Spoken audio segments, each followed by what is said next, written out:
Hello and welcome to another interesting episode of the Reflection series where we share stories that recharge and rejuvenate us.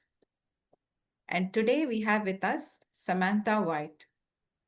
Samantha, born in America and raised in Adelaide, Australia, has been practicing spiritual teachings of the Brahma Kumaris for 36 years. With 2 university degrees, she has worked in both music industry and education. Currently, she is a high school teacher teaching English to non-English speaking students and also volunteers in many service activities at the Brahma Kumaris centers. So, a very busy but a very calm, wonderfully balanced life. Samantha today is going to share with us a story which is titled All is Not Lost.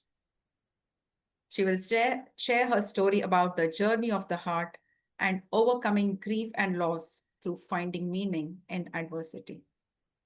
So, a very hearty welcome to the program, Samantha, and look forward to listening your story. So, welcome once again, and it's over to you. Thank you, Lata. It's lovely to be here on such a beautiful program. And sharing stories is an amazing way that can uplift us and get to know each other better too. It's always quite interesting when people talk more about their own journey and what we can learn and things we'd never expect.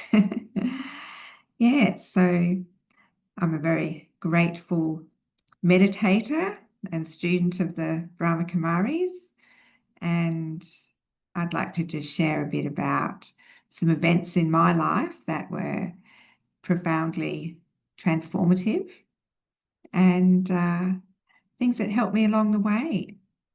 So, as was mentioned, I was born in America, which is interesting because here I am living in Adelaide.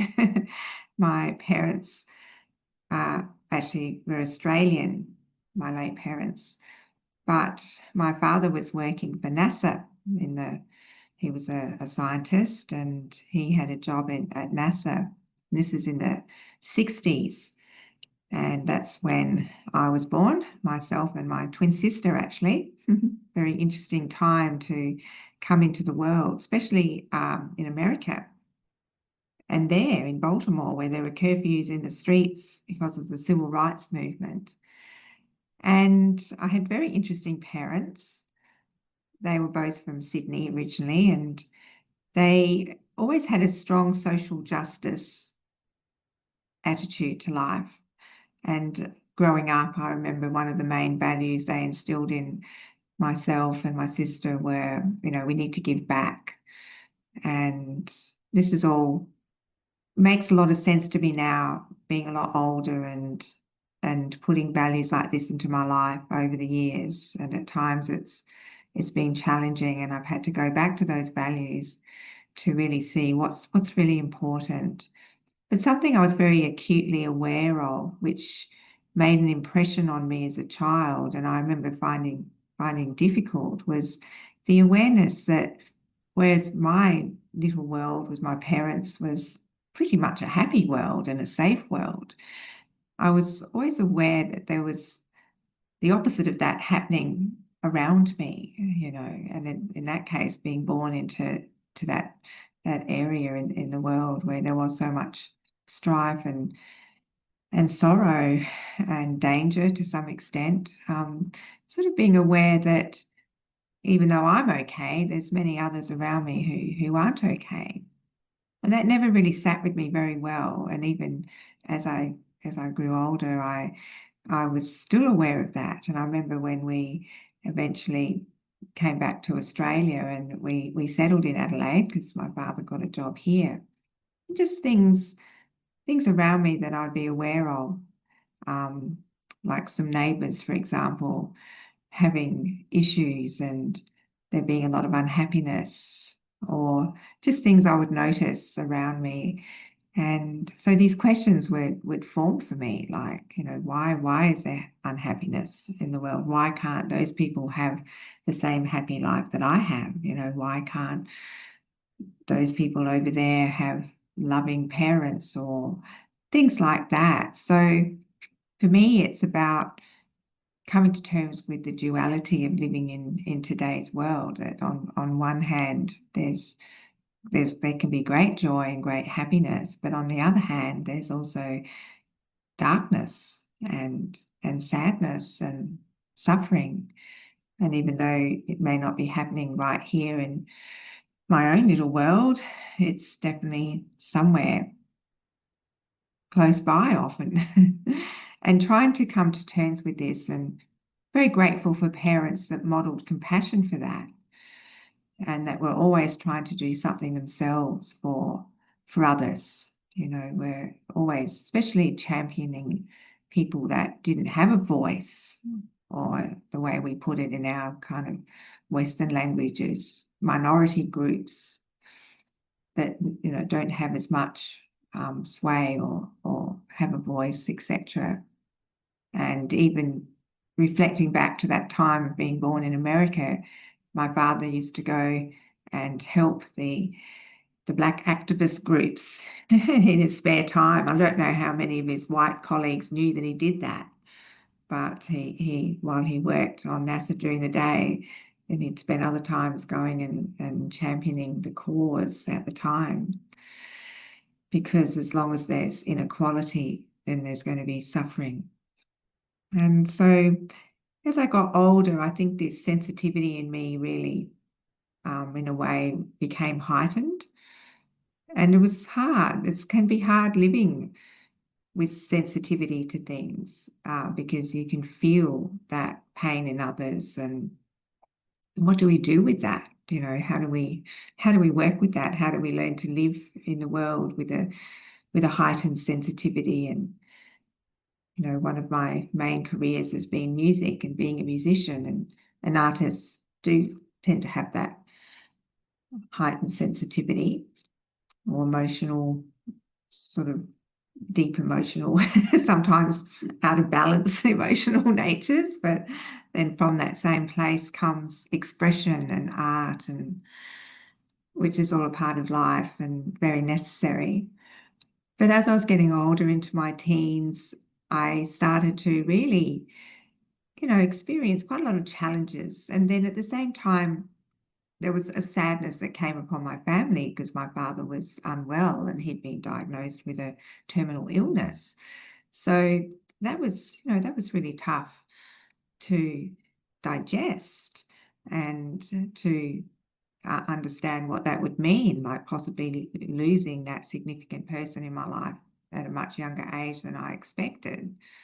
And then on one hand, going into that time in life when you're young and you're finishing school and you want to party and you want to experience life and all of that. But at the same time, that duality, like I was mentioning before, there was a lot of seriousness and sort of serious things to deal with within my home situation, and trying to balance all of that. And but I found music at that time, and I was studying music, and I was joining musical bands in Adelaide, and then that was a lovely outlet for me. And then what was interesting, that I was doing this work out there in the community as a musician, and had quite an active, busy life, but sort of this emptiness inside was sort of pervading my overall happiness. Like, even though I had a lot of things going on, and we had a lot of support in the family as well, even though we were dealing with that difficult situation, there was something inside of me that was very restless. And I remember feeling quite lost at times. And I suppose the situation with my father had really probed deeper questions. And I think there had always been spirituality in my family. I'm sure there is in most families. And I'd had experiences with the Catholic Church, and that were quite profound. But this sort of element of spirituality became a really real focus for me in those later teens, especially when I'd sort of finished high school and was in uni. And I was really had these questions going on, like, well, what is the meaning of life, and why is it that some people suffer so much and some people don't? And is there a God or a higher power or a divine source, or is that just a big idea that we believe in for our own convenience? And and I had lots of different friends as well. So some people were atheists, and some people I knew weren't and had faith in this concept and this higher being. And so I was really searching for some real answers. And to be honest, I wanted some answers that had depth and weight. I wanted to hear something that made sense to me.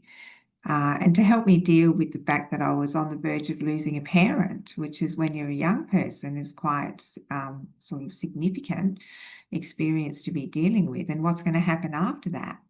Is that it? They've been in my life all this time and then they're just not there. So these are the things that we deal with in life. So yes, what happened for me was that I met this person in my circle of friends, and they had this beautiful energy, very peaceful energy. And after a few conversations and things, it transpired that they were a meditator, and they talked about meditation. And I heard this word meditation, and I thought I was sort of a light switch went on in my head. And I felt drawn to this. But more than anything, I was really noticing how peaceful this person was. And it was like, I want some of that. I want to know more about that. So that led me to booking into a course at the Brahma Kumaris Meditation Centre. So it's about 36 years ago now. And it was a completely life-changing experience, because some of those questions that had been really plaguing me a lot were answered for me, and gave me, I guess, a really strong framework and model to deal with what I was dealing with in practical life. And I started to meditate, and I had some very beautiful meditation experiences, and two of which will always stand out to me forever. And one of them was I experienced this sense of being something else other than just my current body and role that I play. And this is one of our main teachings, that there's a spiritual dimension, or there's a spiritual identity, which for many of us we've become quite removed from or lost connection with. And that is that I'm not just Sam. At that time, I'm not just Sam, a bit of a lost young person who's also a musician, who's also a daughter, and who's also a sister and a student, etc. But I'm a soul. I'm a spiritual being on a journey. And this whole idea was very liberating, because I could also take these ideas and apply them to what was happening to me personally at that time, and in particular my father. And so I was learning these amazing ideas, and I was experimenting with them in meditation and returning to just experiencing I, the being of peace, and going into the depths of that, and a lot of ease and comfort came over me. And I was able to share these ideas and these things with my father. The other experience I had at the time, in that early time of meditating, was a sense of a very loving presence that was definitely not me, that was outside of me. And so I started to forge this connection with that presence, or that being. There's so many labels for this, we've heard so many names and labels for this concept. Probably the most common one is God, but higher power, or the divine, or supreme soul, or the great mystery, or the spirit of the universe. But for me, this was life-changing to embrace this idea again, which I had a bit in the past through my church activities and things, but to really fully embrace it through the teachings of the Brahma Kumaris, and to develop this source of strength from this being, and to grow that, and to that connection, and feel that love. But what came out of that were very significant conversations with my father at the time, who was facing the end of his life. And we would have these chats. And of course, he had a very analytical mind. He was a scientist, but he also had quite a strong spiritual dimension as well. And I remember how much he loved music, and he used to listen to music a lot, and that was one of his outlets. So we'd have these discussions and we'd explore these ideas. And he was always open. Maybe being a scientist, he would have liked a bit more proof or physical, practical proof of the things I was sharing with him about my experiences, because all I could really share was what I felt and what I experienced in meditation. And we wouldn't always necessarily agree. But that's okay, because we were sharing these conversations. And then, I'd like to share with you a very profound moment when he did eventually die and pass away. And I had this experience that's quite amazing, where I felt his presence very, very, very strongly, like a spiritual presence. And I remember driving down the coast to a favourite beach that we would all go to as a family on holidays, and sitting on the beach, and the sun was on the water, and that beautiful image of sun sparkling on the water and all these little dancing points of sparkling lights, how the sun looks when it shimmers on the ocean, and sitting there on this lovely beach and looking out there and realizing that that's him, that he's a sparkling light. And I could feel his energy very strongly, and I could feel his presence, and he had a message for me. And he was laughing. He was almost like in bliss, blissfully laughing. And I got this feeling, of course, maybe I imagined all this, because once again, you can't really prove these things, but this felt very real at the time. But he was laughing, and he communicated with me a beautiful message, which was, everything's okay, and you were right. And so who knows what that was all about. But I felt like it was sort of acknowledgement, a bit of those conversations we used to have, and that was that. So, and the other thing, and I'd like to finish on this, is when something changes like that, and we go through the death of someone that we love very deeply, it's always astounding to me, because I've also lost my mother in the last sort of 14 years, about 13 and a half years ago now. And something that really stands out for me is that when they're not there in the physical sense playing that role, you really tune into their qualities. That becomes very apparent, their qualities in the soul. And this is why I entitled this chat, All Is Not Lost, because after that initial experience with my dad, I really saw the courage that he had, and the virtue of courage was really coming through very strongly. And sometimes we're so caught up in dealing with life situations and responding to them and the daily pressures and things, that we don't always see the incredible qualities that people are demonstrating in their life with dealing with their situation. But I saw it as strong as ever in my father, after he passed. And then I saw other qualities, similar qualities in my mother, because that's a whole other story, because she was an extraordinary soul, and I'm very blessed to have had these guides in my life. But just to remember that every effort we make in our life, it's never lost, because we take that with us. These are qualities that are eternal. And so whatever our life situations are, what really makes us who we are is the way we deal with them on the inside, and those traits that we start to develop.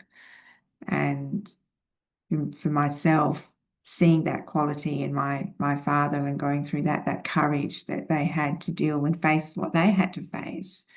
And I feel like in a way that's something I've been able to imbibe from that soul and seeing that put into practice in someone else's life so strongly, and then carrying it in my heart. And when I've had obstacles and challenges and things like that, remembering that display of courage that person displayed, then I can remember that and I can use that myself and apply that to my own journey and overcome adversity and find meaning in adversity. And this is the thing. So all is not lost. So where there is a loss on one hand, on the other hand, there is learning, there is growing. And if we can take from things and imbibe the deeper meaning behind things and the deep qualities that are shown in times of change, then it's movement forward and things aren't lost. In a sense, things have just changed and something new is required of us to go to the next part of the journey. So they're just some ideas, philosophical ideas that have been, I guess, instrumental in my journey, and hope that wasn't too deep, or hopefully that was helpful. Yeah, very beautiful. And I really liked the thing that you said about even though the person may not be there in front of us now, like, the body has to go one day, but then the qualities of the person always stays with us. That is something permanent and eternal. And if I remember that and I maybe learn to be aware of that and learn from that in every moment, then we can always stay afloat, if I can call it that. Uh, uh, if I could ask, like sometimes, life is not easy. Everyone has ups and downs. And in spite of we knowing that, it will pass, uh, we sometimes may doubt ourselves, sometimes may feel not sure if what I'm feeling is right. And that may again pull you down sometimes. And it takes effort again to get up and start again on our journey. So, how do we bounce back, if I could ask? Like, one is the realization, but then sometimes we forget that, and it takes an effort to again re-emerge that awareness. So, in your experience, like if you would like to share, how can someone do that in our life? Yeah, that's a really good question. And I think we all face these situations every now and then. It is quite possible for all of us to bounce back pretty much from anything. And what we're talking about here is a kind of spiritual resilience. So in my experience, I've often found that when I've hit that lowest moment, that's when I've, in a way, surrendered in some kind of way. In fact, when we let go and fully accept that it's difficult and be open to receiving some help, we can't always bounce back on our own. This is the thing. Sometimes our own resources are quite depleted, and life situations have led us to a point where we sort of feel a bit powerless, and we've run out of resources within. So for me at that time, I have been, I guess, it's a type of surrender, and it's like I've been open to it, to accepting some help. And for me, that help comes through spiritual practice and spiritual study and connection with others that are also genuinely doing things to improve their lives spiritually, and spiritual teachers. I'm grateful to have spiritual teachers on my path. And connection with the divine, because if we're feeling kind of low in energy, we do need a source of energy, and where does that power come from? So it starts right there, being willing to open ourselves to some help, whether it's some divine help flowing into us through meditation, or whether it's a connection with a spiritual teacher at that time, or even a spiritual book.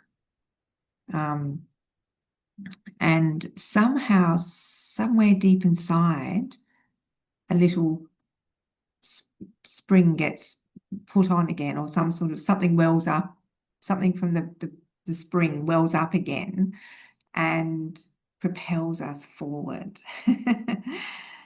So, because deep down, we're never happy to remain in that state, because I believe very deeply, it's not our real state. So something will drive us forward to want to move out of that and move towards strength again, and meaning and happiness and joy. But we don't have to do it all by ourselves. It's okay to take a bit of help. And we can bounce back from in my experience, anything. That's so powerful. That it is possible. Yeah. Yes. Yes. And of the various things you said, one of the thing is meditation that has helped you, the connection with the divine. And obviously, since you've been practicing for such a long time, you may have had some profound experiences in your practice. But I think it will be helpful if we could give our viewers a little experience of that meditation as well. So if I can request you to, guide them into meditation through a commentary, if that's okay. Certainly, would love to. Thank you.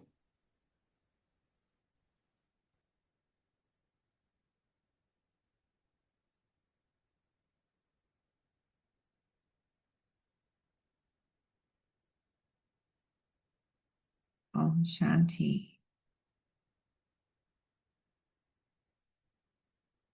I take this time to relax. Step back from everything around me and spend some time with myself.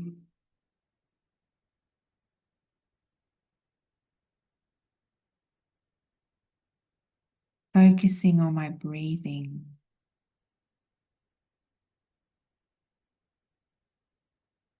Observing my breathing. Letting it rise with my breaths in and fall. Breathing out. Letting all the tension go. Just relaxing. Being here right now. I turn my attention inwards and visualize a radiating, sparkling point of light. A sparkling star deep in the center of my forehead, near the brain.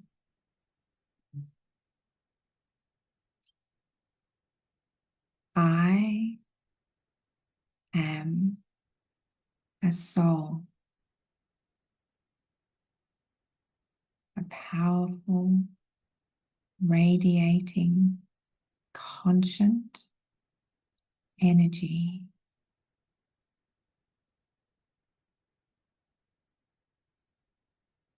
I am the being. the force behind all that I do.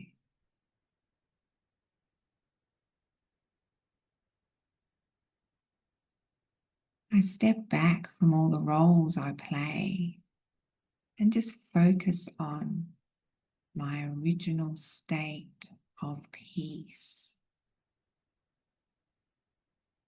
I am a peaceful soul,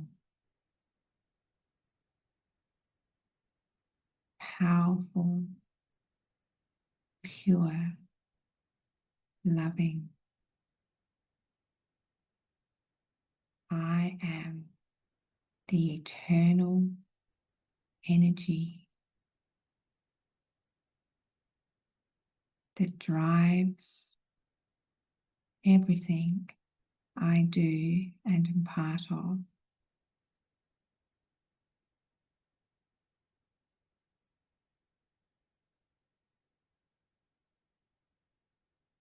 I am also connected to the eternal ocean of love, the Supreme Soul. And I draw this energy into my being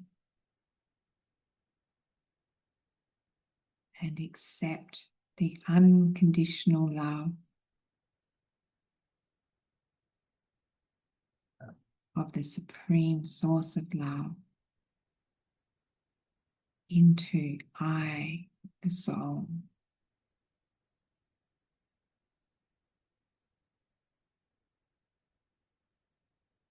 And through this connection, I am recharged and renewed. I accept my part with love and grace.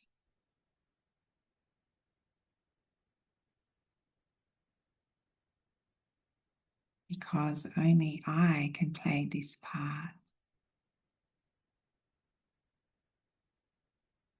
And just as the Supreme Being plays their part, then all other souls play their parts. I am free.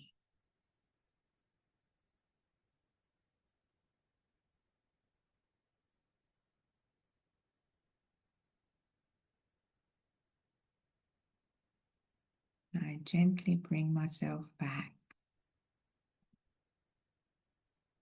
to the present and the space, and am recharged, ready to continue my journey. Om Shanti.